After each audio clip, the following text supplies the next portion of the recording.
Hello guys, इस video में हम class 12th chemistry 2023 MP board set ए का पूरा सॉल्यूशन देखने वाले हैं।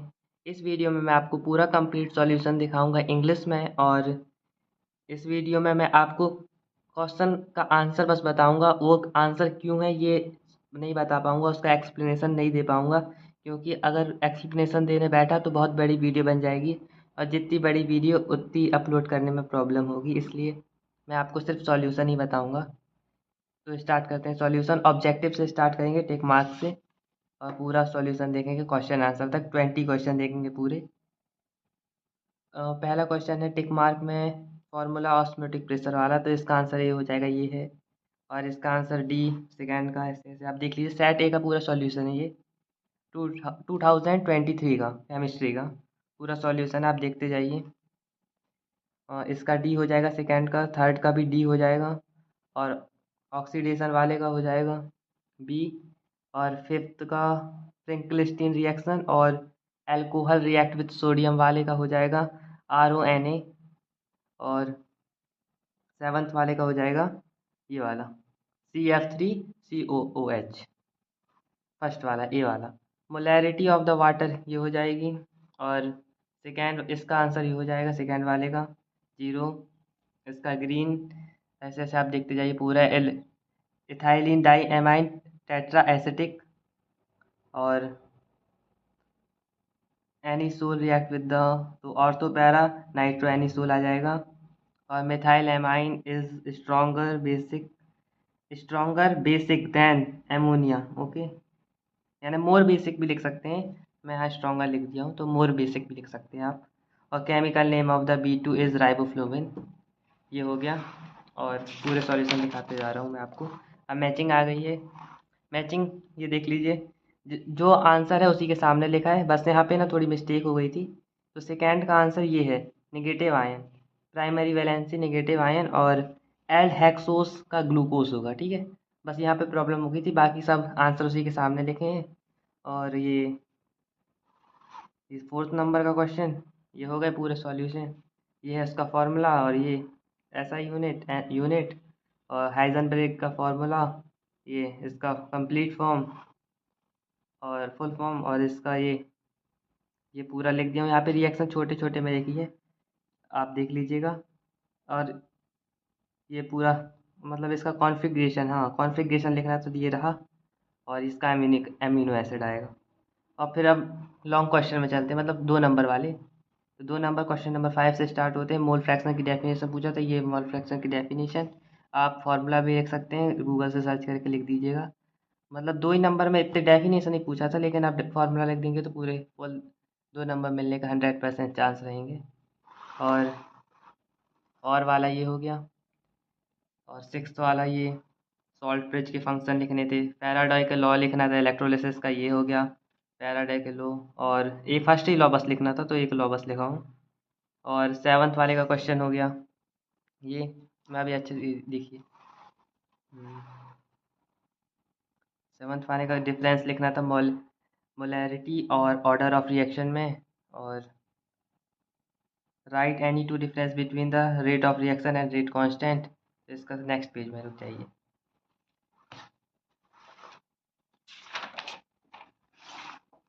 ये है डिफरेंस रेट कांस्टेंट और ROR में, यानी रेट ऑफ रिएक्शन में। और IUPAC नेम लिखने थे इसके, कोऑर्डिनेशन कंपाउंड चैप्टर का है ये। IUPAC नेम और डेफिनेशन ऑक्सीडेशन सेंट्रल एटम की लिखनी थी। और ऑक्सीडेशन नंबर लिखना था 9th वाले में। Coordination number, sorry, coordination number लिखना था विथ एग्जांपल। तो अपन ने लिखा है ये मेरा आंसर। एग्जांपल भी दे दिए हैं अपन ने, किसका, MOCN8 वाला एग्जांपल दे दिए हैं कोऑर्डिनेशन नंबर का। और इसके और वाले में हाइड्रेट आइसोमेरिज्म लिखना था विथ एग्जांपल, तो अपन ने एग्जांपल के साथ हाइड्रेट आइसोमेरिज्म लिख दिया है। मतलब आप ये ब्लू ब्लू पेन से लिखिए, उसको लिख सकते हैं, बाकी एक और भी है, लेकिन आप ये ब्लू ब्लू पेन से जो लिखिए पूरी डेफिनेशन ये लिख लीजिएगा, वो पेंसिल से दूसरा सिस्टम। और ये एग्जांपल देख लीजिए, write are reaction with chemical equation. तो ये रिएक्शन होगी आर रिएक्शन, क्रोमाइल क्लोराइड के साथ कराते हैं ये वाली रिएक्शन। और इसी के साथ हम दूसरे पेज में चलते हैं। क्वेश्चन नंबर 10 का और राइट 10 का और है ये वाला, write two uses of carboxylic acid. और ये 11th write only two chemical equation इसमें for the following, write only chemical equation for the following conversion. Chemical equation लिखनी थी इस कन्वर्जन के लिए, तो अपन ने लिख दी केमिकल इक्वेशन। और लास्ट में थोड़ी सी स्टेटमेंट भी लिख दी है कि थोड़ा अपन को समझ में आ जाए। और right the reason of ethyl में मोर बेसिक देन एमोनिया, ये है रीज़न और वाला। और फिर 12th वाला क्वेश्चन है फाइब्रस और ग्लोबुलर प्रोटीन में डिफरेंस बताना था, और डीएनए आरएनए में बताना था और वाले में। तो ये और वाला ये रहा।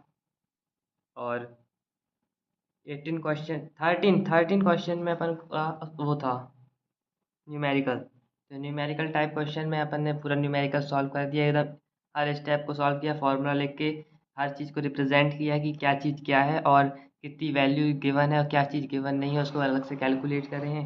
नेक्स्ट पेज में दिखा देता हूँ पूरा सोल्यूशन। यानी इस मतलब 13 क्वेश्चन का सॉल्यूशन यहाँ पे पूरा खत्म होता है। मोलैरिटी निकालना था, मोलैरिटी नहीं सॉरी मोल, क्या निकाला, हाँ मोल्स निकालना था, ग्राम पर मोल्स। मोलर मास निकालना था ऑफ द सॉलिड सब्सटेंस, तो वो निकल चुका है, ये आया है लास्ट में देख लीजिए आप। और अब चलते हैं नेक्स्ट पेज में, 13 का और देख लेते हैं। 13 के और में भी न्यूमेरिकल ही था, तो ये देख लीजिए आप न्यूमेरिकल का सॉल्यूशन फुल, बहुत ही ज़्यादा छोटा सा सॉल्यूशन था और ये बहुत इजी भी था, सबसे बन ही जाएगा। न्यू बॉइलिंग पॉइंट निकालना था अपन का, वो elevation in boiling point. New boiling point क्या आएगा, उस सब्सटेंस को उबालने का, बॉयल करने का, न्यू बॉइलिंग पॉइंट। अगर अपन कुछ थोड़ा सा सॉल्यूट उसमें और ऐड करते हैं तो वो निकालना था। और 14 नंबर में ये था write the rate unit of rest constant और for first order second order reaction. तो यूनिट ऑफ रेट कांस्टेंट लिखाना था, तो लिख दिए अपन ने। देखिए फर्स्ट ऑर्डर की ये हो गई और सेकेंड ऑर्डर की ये हो गई, ये अलग है, यानी यहाँ से अपन ने अलग से लिखनी है। ये एम मतलब मोलैरिटी है, मोलैरिटी। और यहाँ पे अपन ने तोड़ के लिख दिया मोल पर लीटर, तो मतलब आप वो नहीं होइएगा कंफ्यूज, ये अलग लिखा है। मोल मोल इन्वर्स है और लीटर ऊपर रहेगा, ये मोल इन्वर्स मोलैरिटी इन्वर्स है ना, तो आप इसको कंफ्यूज मत होइएगा, आप इतना बस लिख दीजिएगा।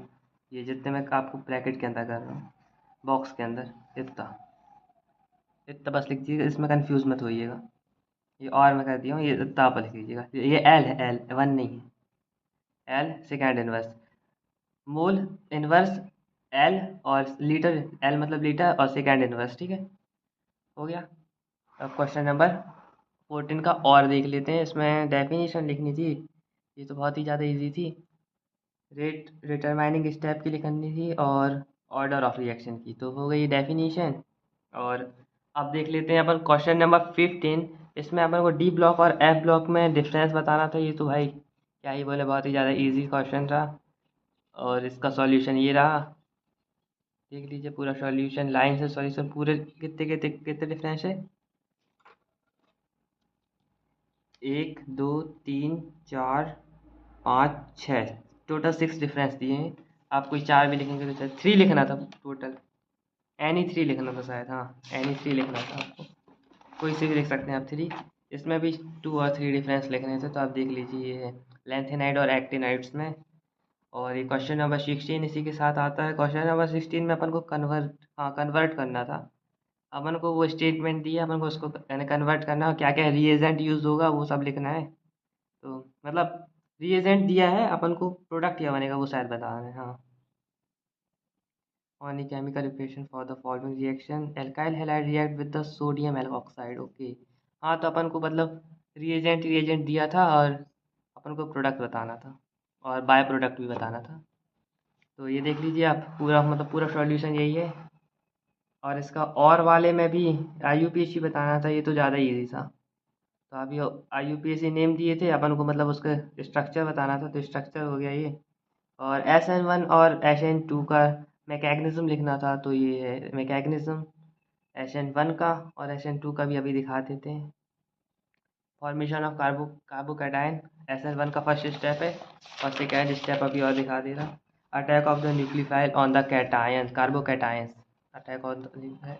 और ये इक्वेशन हो गई इसकी, और स्लो स्लो स्टेप रहता है, और ये रेटेड, ओ सॉरी, ये फास्ट स्टेप रहता है, इसके पहले वाले स्टेप जो रहता है वो स्लो रहता है। और यही है RDS, मतलब रेट डिटरमाइनिंग स्टेप, ये स्लो स्टेप है।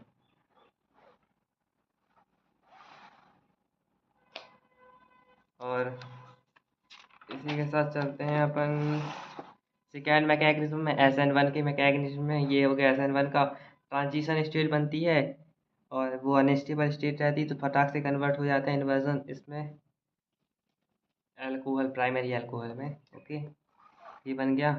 और फिटिंग रिएक्शन और सैंडवेयर रिएक्शन पूछा था, तो सैंडवेयर रिएक्शन की डेफिनेशन स्टेटमेंट और वो इक्वेशन लिख दिए यहाँ पे, हो गया। और सैंडवेयर के साथ कौन सी पूछा था, फिटिंग।